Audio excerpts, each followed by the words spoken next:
Welcome back to the podcast, you guys. It is the last podcast of this season. We'll be coming back in September, but I'll talk about this at the end of the episode. But first, I want to start with some topics.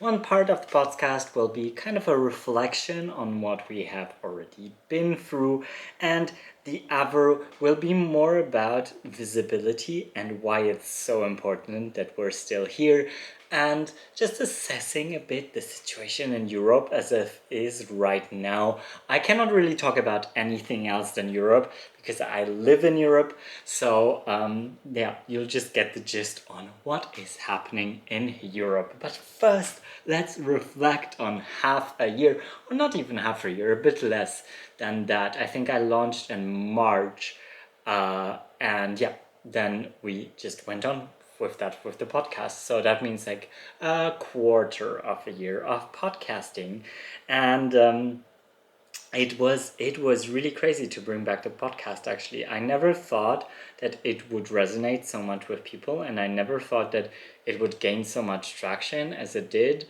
And I am eternally grateful for all of you who are here and who joined me in on this adventure. So thank you so much for subscribing, for liking the videos. It really means a lot to me.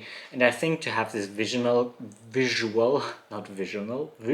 component of the podcast as well helps really. I enjoy myself watching podcasts rather than listening to them, or having the option of both, because I can listen when I'm in my car, for example, but then if I'm just preparing something in the kitchen and I want to listen to a podcast, I can also watch the person, and it feels more like we're in one room. And for me also, it feels like when I'm talking to you like this, it feels really natural to me.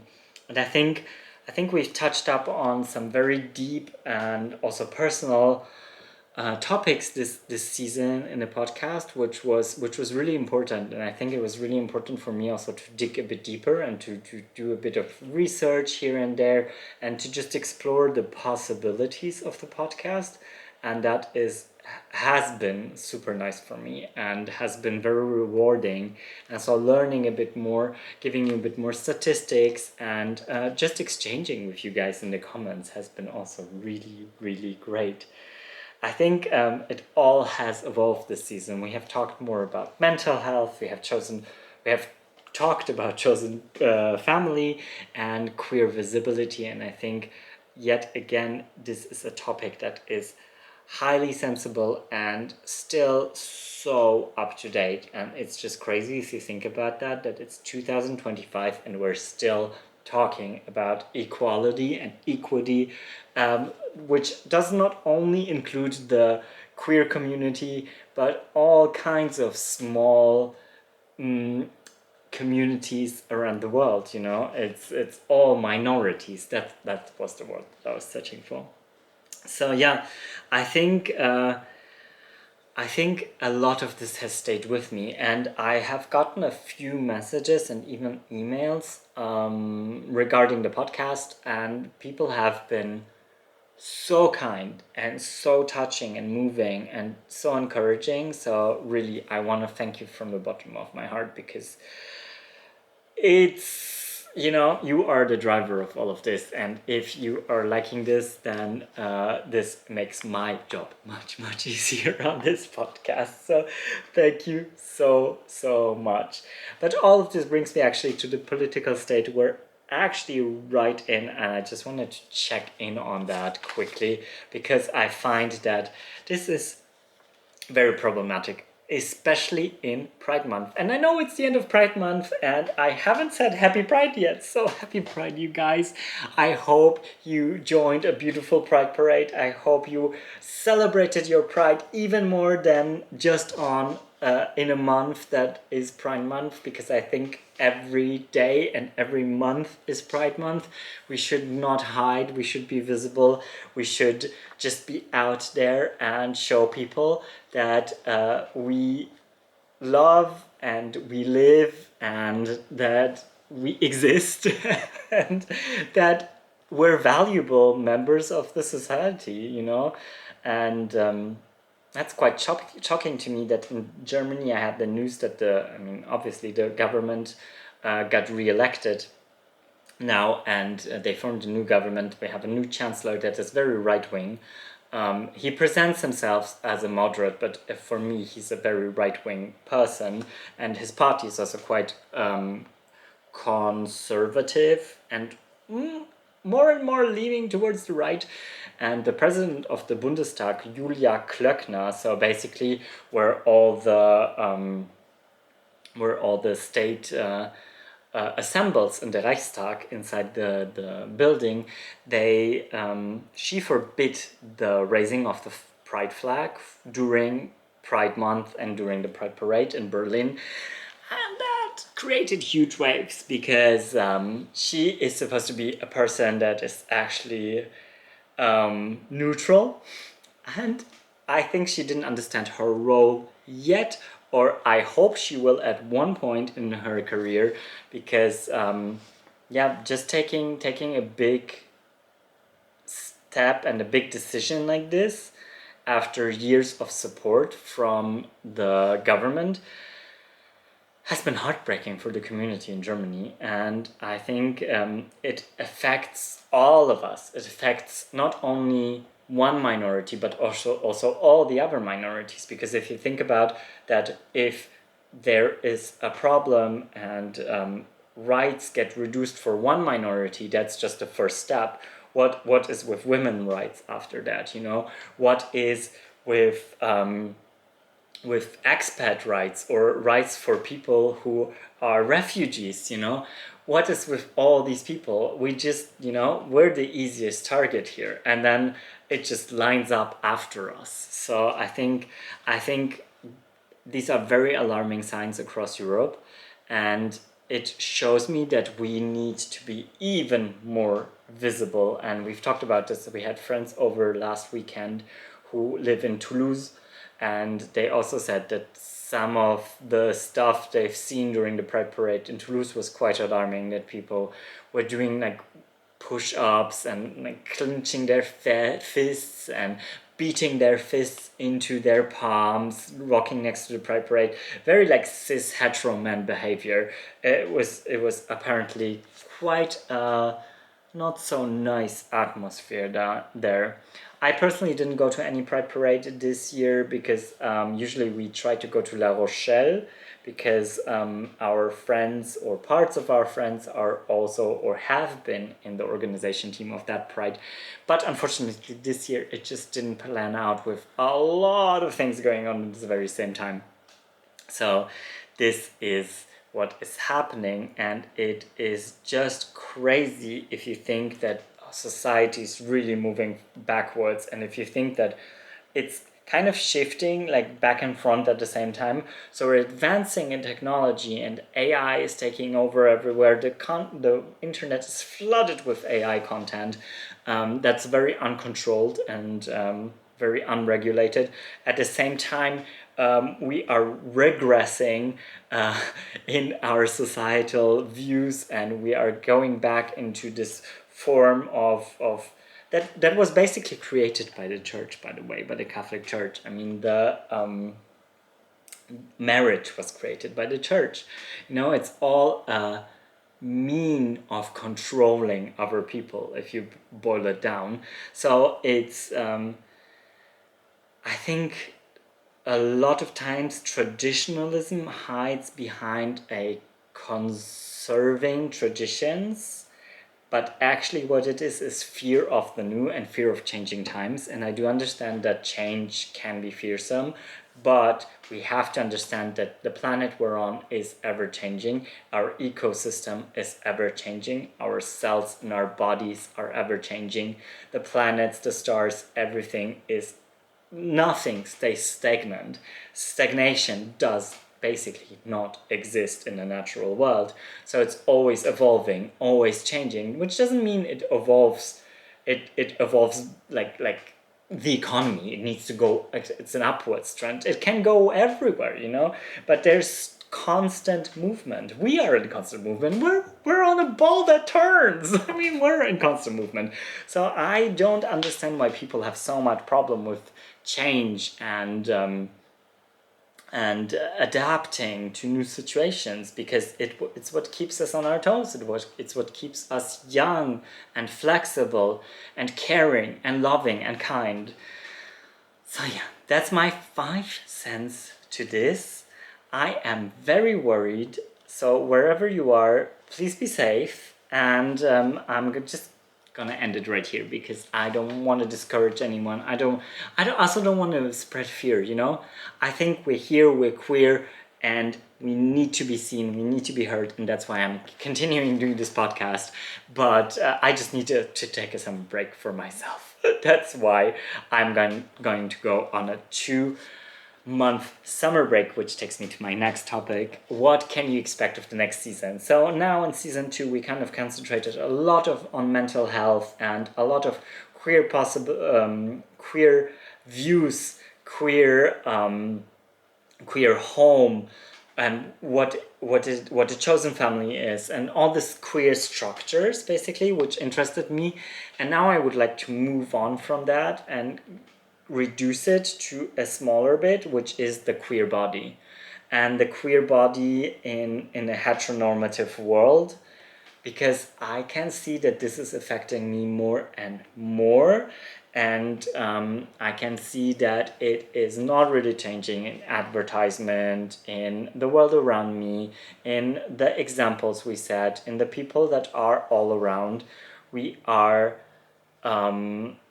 basically wrapped by a heteronormative society, although there's so many of us. So I'm thinking that this would be a really interesting topic to explore from very different angles as well. I'd like to invite some people. I already have some people in mind to talk with as well. So it's going to be how we experience the world through our queer bodies, and what is the body itself, how do we perceive our bodies, what all comes with the body, so beauty standards, etc. How queer bodies hold grief, expression, softness, anger, and all of this I think interests me a lot, because I have this urge to discover the world through movement and through my body. That's where it comes from, because my background is in dance. So I think it is really interesting to see how the queer body is behaving and being represented in a heteronormative world. So yeah, and maybe you also have some questions already about that, or maybe you have some topics you'd like to explore, and then let me know in the comments down below, and I'll definitely put it into my research, because that's what I'm gonna research now for the next 2 months. So I'll come and be prepared and have a beautiful season 3 podcast for you, with lots of insight and with lots of new things to say. So yeah, we'll be wrapping up this podcast now. I will continue posting a few shorts here and there throughout the summer. So this means you will get, like, I think once a week. I set it up now that, or once every 2 weeks. I don't even know. You'll see. I think in a world that's spinning backwards, just remember you are not alone. And I'm with you. We are really, really many people. We are loud. No, that didn't come out. My voice is sometimes giving in. We are loud, we're soft, we're tender, we're furious, and very much alive. And we are just so many beautiful things. And just remember that you are beautiful, you matter, and that no one can take that away from you. And really believe in yourself, because I do believe in you. But before I let you go, finally, I wanted to leave you with some recommendations for the summer, because I thought, like, oh, maybe you would like to watch a movie, read a book. So there's just a few recommendations from my side about things and movies. I want to start with movies that have just been meaningful to me. Queer movies, mostly gay oriented. I'm sorry. It's like, I think if you're a gay man, then you probably tend more to like watch all the gay movies. Well, whatever. So the first one is Summer Storm. It's a German movie. It's kind of like a coming of age film, and it meant a lot to me when I was growing up because it was the first like bigger production movie in Germany, for me, that I consciously actually like perceived, that depicted a queer character and a gay character, and was all about his coming out. It was all about like his way of coping with his queerness, and it's a beautiful movie, and I find it really deserves a spot in this movie playlist. Then Call Me by Your Name. Obviously, I mean, obviously, the cinematography, the everything about it. I mean, the love story is just so beautiful. Oh my god, I love it. And I think last year I turned it on. I was making a plum jam the whole day, and while I was just like making my plum jam, like getting out all the seeds out of the plums, I was just like watching it, and it was just so beautiful. It was so nice. It's such a great movie to just turn on when it's really hot outside and you're in your fresh apartment or in your fresh house because you've closed down all the blinds and everything, and it's kind of dark, and I just love it. I just love this movie. Then The Shelter came to my mind, and I haven't watched Shelter in a really long time, so I'm kind of like thinking it's an age gap movie. I just remembered that the soundtrack was really beautiful, and that it was a really nice movie about like a straight man who already had a kid, who then falls in love with a younger man. It was really beautiful. I just remembered that. I haven't watched it in a long time, so but it came to my mind because I was like, oh, it's actually quite summery as well. And then my last movie recommendation is Stranger by the Lake, which is, I think, a French film. It's kind of like a haunting film. It goes on the border of not really horror, I would say thriller. It's like a cruising scene movie that it all takes place around a lake.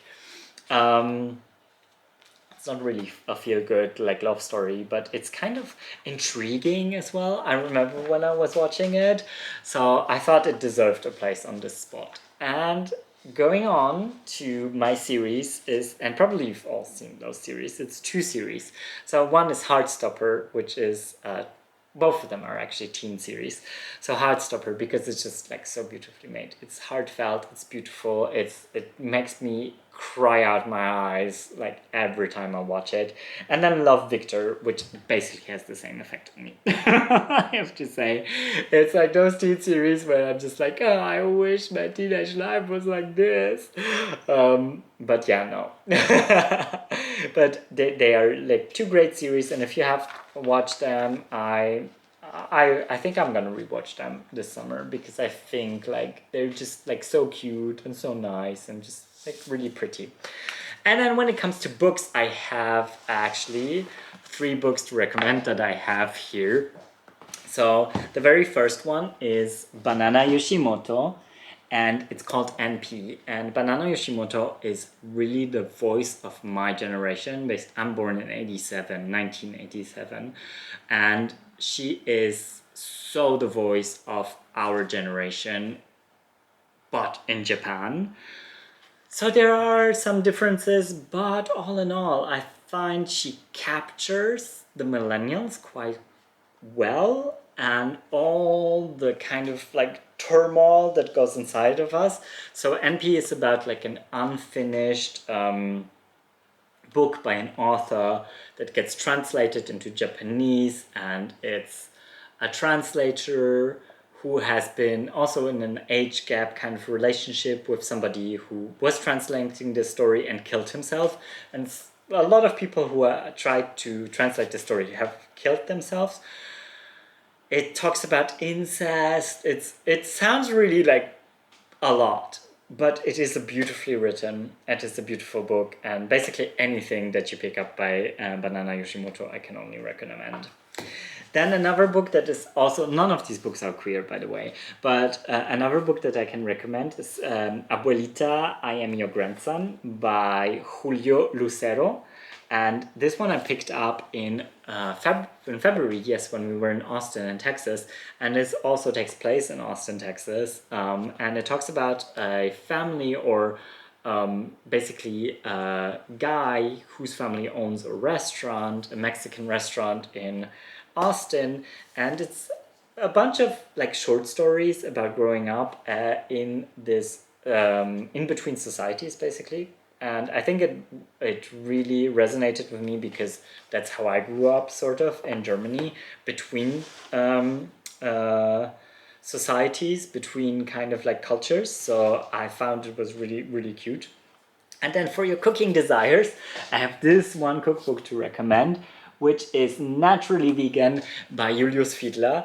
And it's so amazing. It's packed with amazing recipes. I mean, I cooked already so many things out of it, and I can only recommend it. It's a book full of recipes that he collected throughout the world that are naturally vegan. So all these recipes exist in their local cuisines, and they just happen to be vegan.